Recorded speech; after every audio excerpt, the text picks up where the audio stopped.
Shalom, salam sejahtera, senang bisa berjumpa dengan saya. Saya ingin membagikan firman Tuhan, tapi sebelumnya mari kita berdoa.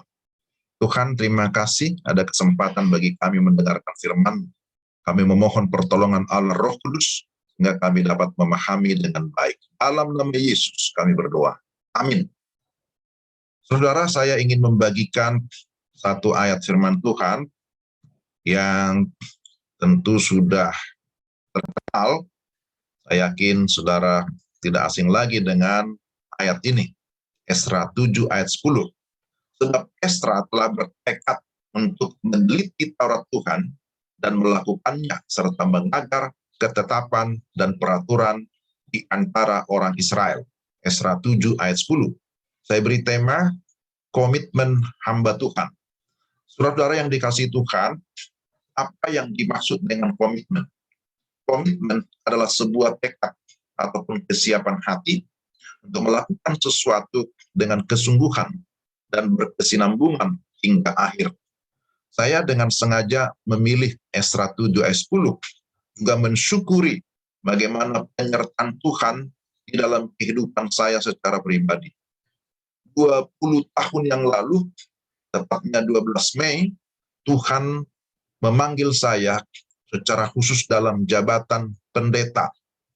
Dan hingga sekarang, saya sungguh merasakan bagaimana Tuhan menolong saya, memberikan kuasa, memberikan karunia-karunia pelayanan, sehingga bisa melayani dari awal sampai dengan sekarang. Semua oleh karena penyertaan Tuhan. Namun demikian, tentu membutuhkan komitmen atau tekad sebagai seorang hamba Tuhan. Sebagaimana Esra yang tadi sudah kita baca, Esra 7:10, ada 3 komitmen yang dimiliki Esra sebagai hamba Tuhan. Dia disebut sebagai imam, juga disebut sebagai ahli kitab atau ahli Taurat. Pertama, dia bertekad, berkomitmen meneliti firman Tuhan. Ini berkaitan dengan aspek akademik. Kedua, melakukan firman Tuhan, ini aspek etika. Ketiga, mengajarkan firman Tuhan, ini aspek pelayanan. Kita akan lihat secara singkat satu persatu. Pertama, dia berkomitmen meneliti firman Tuhan.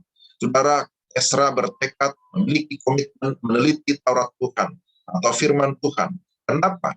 Karena dia memiliki rasa ingin tahu yang mendalam.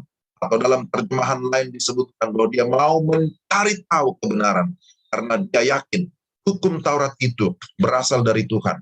Tuhanlah yang memberikannya pertama-tama kepada Musa dan diteruskan kepada umat sebagai pedoman hidup di dalam mengikut Tuhan. Dia ingin mengetahui maksud ataupun kehendak Allah karena dia percaya Alkitab, firman Tuhan adalah merupakan isi hati Tuhan. Jadi tekad untuk meneliti adalah satu pekerjaan yang membutuhkan kesungguhan dan kesabaran. Orang yang memiliki tekad, maka dia akan bersungguh-sungguh. Dia akan tetap di dalam kesabaran sampai dia bisa menemukan apa yang diteliti. Prinsipnya, semakin banyak belajar, semakin kita juga sadar bahwa ada banyak hal yang belum kita tahu. Semakin banyak belajar, semakin kita sadar, semakin banyak yang belum tahu. Maka kerinduan untuk mau belajar, untuk melengkapi diri adalah bentuk kerendahan hati dan menunjukkan bahwa dia siap diajar oleh firman Tuhan. Nah, ini adalah komitmen yang pertama. Yang kedua, komitmen melakukan firman Tuhan. Masih dalam ayat 10 bagian B. Esra melakukan firman Tuhan dengan segala ketaatan. Dia mau mengalami firman Tuhan lebih dahulu sebelum dia membagikan kepada orang lain. Artinya bahwa dia mau supaya firman Tuhan itu membentuk kehidupannya lebih dahulu, memperlengkapi dia, sehingga kemudian dia dapat mengalami firman. Dia mau melakukan apa yang Tuhan mau. Dia mau melakukan apa yang merupakan perintah Tuhan.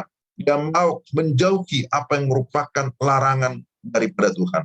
Dan untuk dapat melakukan firman Tuhan, dibutuhkan komitmen. Hati yang mau mengabdi kepada Tuhan. Karena kita sesungguhnya adalah hamba. Kita adalah abdinya Tuhan. Dan prinsip di sini, kalau kita sungguh-sungguh mengerti firman Tuhan, maka mari kita melakukan firman Tuhan di dalam segala ketaatan. Ketaatan selalu mendatangkan berkat. Dan ketika kita melakukan firman dengan ketaatan, Di sana kita juga dapat menjadi model, menjadi contoh bagi orang lain. Yang ketiga, mengajarkan firman Tuhan. Ayat 10 bagian C. Ezra mengajar atau melayani umat Allah. Dia mau mengajar setelah meneliti, setelah melakukan firman Tuhan. Ada orang yang mau mengajar tetapi belum melakukan. Artinya ada orang mau mengajar tetapi bagaimana kelakuannya tidak sesuai dengan apa yang diajarkan. Akhirnya dia menjadi batu sandungan. Bagian lain, Rasul Paulus mengingatkan Timotius, awasilah dirimu sendiri, awasilah ajaran. Artinya antara ajaran dengan kelakuan itu mesti sinkron, sehingga tidak terjadi kontradiksi, tidak menjadi batu sandungan. Dia mengajar dengan jelas. Apa yang diajarkan adalah firman Tuhan. Dan mengapa dia mengajar umat Tuhan? Supaya umat Tuhan tahu kebenaran, bagaimana hidup yang benar, hidup dalam keadilan, dan kemurnian di hadapan Allah. Bahwa ketika Ezra ini mengajarkan firman Tuhan, mengajar ketetapan Tuhan, bangsa Israel, umat Tuhan, baru saja kembali dari pembuangan. Tentu masih dipengaruhi konsep-konsep berhala-berhala, pengajaran-pengajaran di tempat pembuangan yang banyak menyesatkan, dan mereka harus dimurnikan kembali. Mereka harus kembali kepada Allah yang benar, kepada pengajaran yang benar. Dan ini adalah tugas yang harus dikerjakan oleh Ezra, supaya mereka mengenal Tuhan, kembali kepada Tuhan, mau melayani Tuhan. Jadi prinsip di sini, belajar ya ataupun mengajar melayani Tuhan bertujuan untuk apa? Melengkapi orang lain, bukan untuk kepentingan diri sendiri. Inilah 3 prinsip atau 3 komitmen yang dimiliki oleh Ezra. Dia bertekad, dia berkomitmen untuk belajar, meneliti firman Tuhan, berkomitmen untuk melakukan, tapi juga berkomitmen untuk melayani, untuk mengajarkan firman Tuhan itu kepada orang lain. Apa yang merupakan kesimpulannya? Bahwa hamba Tuhan harus mempunyai komitmen agar bisa berhasil. Ezra diberi kepercayaan oleh Raja Persia, orang yang tidak seiman dengan dia. Tuhan pakai Raja Persia itu, Artasasta, untuk memberikan dia kemudahan-kemudahan. Dan kemudian Ezra dipakai Tuhan menjadi berkat, bukan hanya untuk bangsanya sendiri, tapi juga untuk bangsa lain, termasuk Raja Artasasta.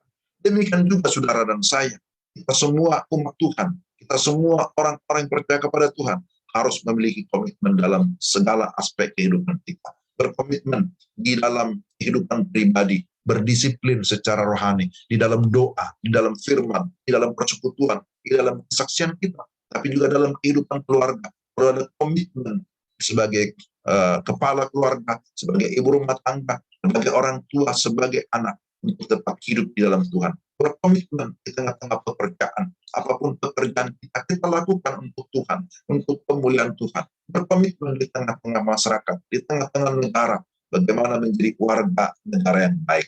Maka mari kita, saudara-saudara, meningkatkan komitmen kita di dalam hidup mengikut Tuhan, dalam melayani Tuhan, supaya melalui kehidupan kita Tuhan dimuliakan dan banyak orang lain diberkati melalui kehidupan kita. Jadi mari kita sekali lagi berkomitmen, bersungguh-sungguh bertekad untuk melakukan yang terbaik bagi kemuliaan nama Tuhan, setia sampai selama-lamanya. Mari kita berdoa. Tuhan, terima kasih untuk firman-Mu yang kami dengarkan. Tolonglah kami ya Tuhan, sebagai anak-anak Tuhan, sebagai hamba-hamba Tuhan, supaya tetap memiliki komitmen untuk tetap setia di dalam mengikut Tuhan, bahkan juga di dalam melakukan apa yang Tuhan mau. Kami mau sungguh-sungguh belajar kebenaran firman, menerapkan, melakukan, dan setelah itu kami mau membagikan firman itu, membagikan berita kabar baik itu kepada orang lain, supaya melalui pemberitaan kami ada orang-orang lain juga yang percaya dan terima Yesus Kristus sebagai Tuhan dan Juru Selamat. Ada orang yang diteguhkan imannya, ada orang yang menyerahkan hidupnya untuk melayani Tuhan. Terpujilah nama-Mu. Kami berdoa mengucap syukur dalam nama Tuhan Yesus. Amin. Demikian renungan kita. Tuhan memberkati saudara-saudara sekalian. Shalom.